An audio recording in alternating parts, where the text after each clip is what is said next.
Hello friends. गुलाब के पौधे में दोबारा फ्लावरिंग हो या जितने भी हमारे परमानेंट प्लांट हैं वो दोबारा फ्लावरिंग शुरू कर दें, इसके लिए एक अलग तरीके की खाद मैं आपको बताने वाली हूँ जो परमानेंट पौधों के लिए बहुत ज़रूरी होता है। जो होममेड फर्टिलाइज़र हम अपने पौधे को देते हैं वो तो कारगर होते ही हैं, लेकिन फरवरी मार्च के ये ज़रूरी काम हैं जो आपको अपने गुलाब में, गुड़हल में, मोगरा में, अपराजिता में, सभी परमानेंट वाले पौधे में करने होते हैं।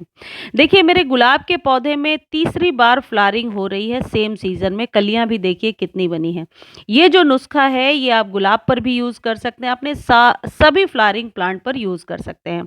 स्पेशली फ्लावरिंग प्लांट पर ये बहुत ही अच्छा काम करेगा।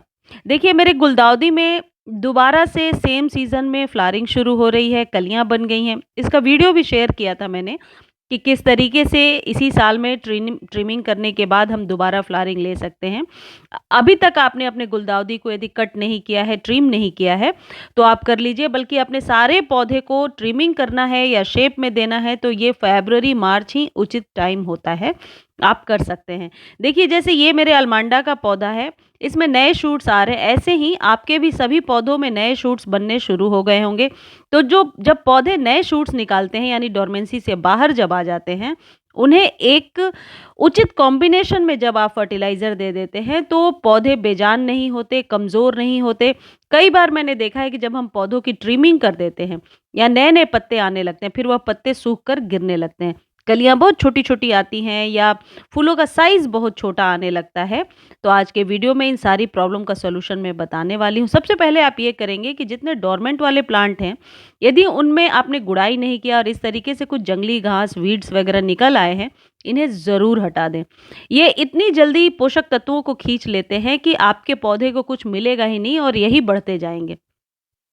देखिए, ये मेरे कड़ी पत्ता का पौधा है जो ठंड में सारी पत्तियां गिर गई थी, लेकिन उचित फर्टिलाइजेशन से शूट्स बहुत आसानी से अपने सीजन में आ जाता है। पौधा मरता भी नहीं है और सालों साल आपके गार्डन में बना रहता है।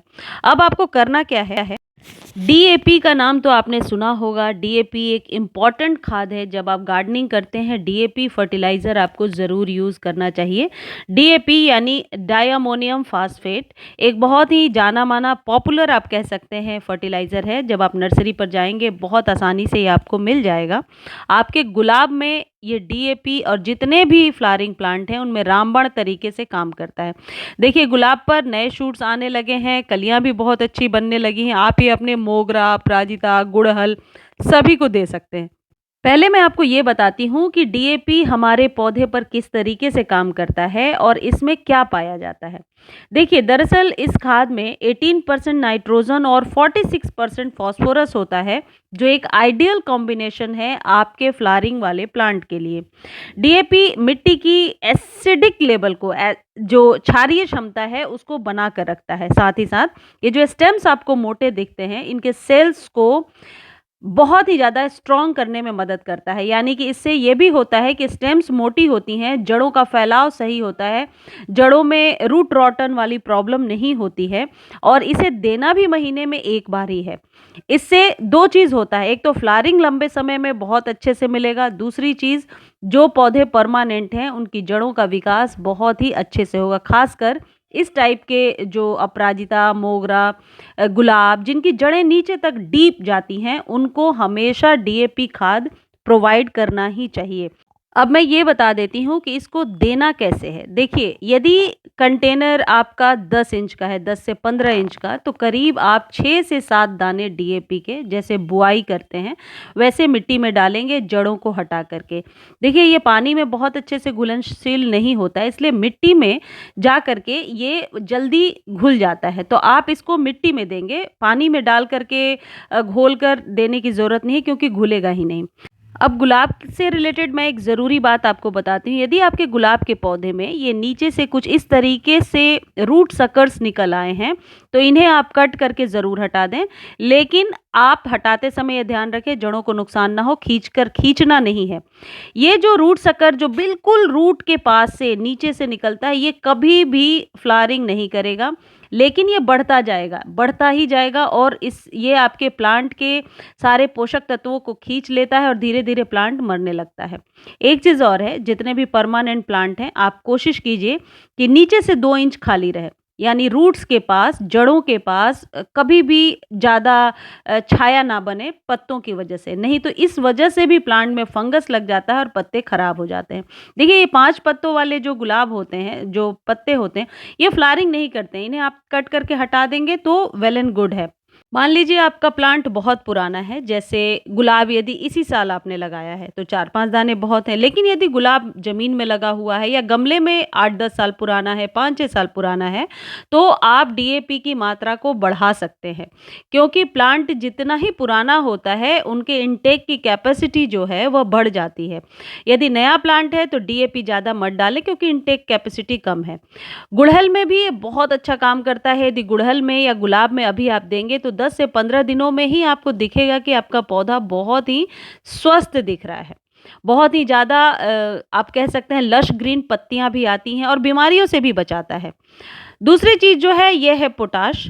वो पौधे जो रेडी हो गए हैं, जैसे गुड़हल में अब आपको फ्लावरिंग चाहिए, ये कैलेंचो वगैरह सारे ये परमानेंट फ्लावरिंग प्लांट हैं। इन सब को आधा चम्मच 10 इंच के कंटेनर के लिए आधा चम्मच पोटाश आप डायरेक्टली मिट्टी में भी डाल सकते हैं या फिर पानी में घोल करके भी डाल सकते हैं। लेकिन अब पानी कितना लेना है? यदि आधा चम्मच आपने पोटाश लिया है तो हार्डली आप 1 ग्लास पानी लेंगे, क्योंकि वो आपके गमले में अच्छे से चला जाएगा। मिट्टी में भी दे सकते हैं और सभी फ्लावरिंग प्लांट को दे सकते हैं। पोटाश जो होता है ये नए शूट्स, नई कलियां बनाने में बहुत मदद करता है, फूलों के साइज़ को बढ़ाता है और फूलों के साइज़, संख्या दोनों पर इसका इफ़ेक्ट बहुत अच्छा होता है। लेकिन ओवरडोज़ नहीं करना है। ये दोनों ही खाद आपको महीने में 1 बार ही देने हैं। मैं कई सारे होममेड रेमेडी, आपको होममेड फर्टिलाइज़र बताती रहती हूँ। एक बार यदि इसे दे दिया, फिर होममेड वाले को यूज़ करते रहे तो आपका प्लांट बहुत ही स्वस्थ रहेगा। आपको कोई अलग से एफर्ट डालने की ज़रूरत नहीं पड़ेगी। और हाँ, ये देने के बाद भी आप अपने प्लांट को धूप में रख सकते हैं। ऐसा नहीं है कि धूप में ख़राब हो जाएगा, सुबह शाम किसी भी टाइम में दे सकते हैं। देने के बाद ऊपर से आप वाटरिंग ज़रूर करें यदि ड्राई दे रहे हैं। गुड़ाई करके देना ज़रूरी है खाद। कई बार मैं नियम आपको बता चुकी हूँ कि पौधों में थोड़ी गुड़ाई करते रहें मिट्टी में, तो मिट्टी हल्की बनी रहती है। इस तरीके से ज़्यादा फूल आप ले सकते हैं। मुझे उम्मीद है आप समझ चुके होंगे जो मैं समझाना चाह रही हूँ। फिर भी इससे रिलेटेड आपको कोई भी जानकारी चाहिए, आप कमेंट सेक्शन में लिख कर बता दीजिए। मैं ज़रूर जल्दी से जल्दी आंसर देने की कोशिश करती हूँ। और एक और रिक्वेस्ट है, यदि मेरे वीडियोज़ आपको अच्छे लगते हैं तो प्लीज़ आप चैनल को लाइक, शेयर और सब्सक्राइब कीजिए।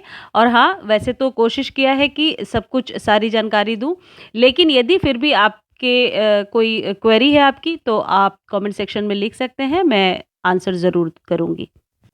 डीएपी और पोटाश दोनों ही नर्सरी पर आसानी से अवेलेबल हैं। आप अपने पास के नर्सरी पर पूछ सकते हैं और ले